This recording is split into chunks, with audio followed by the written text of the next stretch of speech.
దేవుడే కనిపించి నీకేమి కావాలని అడిగితే నీ బదులేమో మానవా.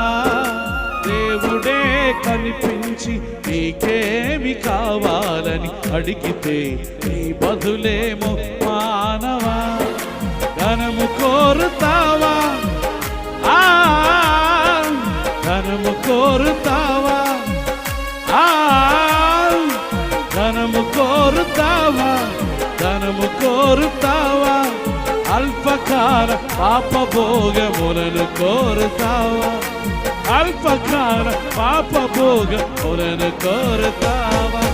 దేవుడే దేవుడే దేవుడే కనిపించి నీకేమి కావాలని అడిగితే నీ బదులేమో మానవా.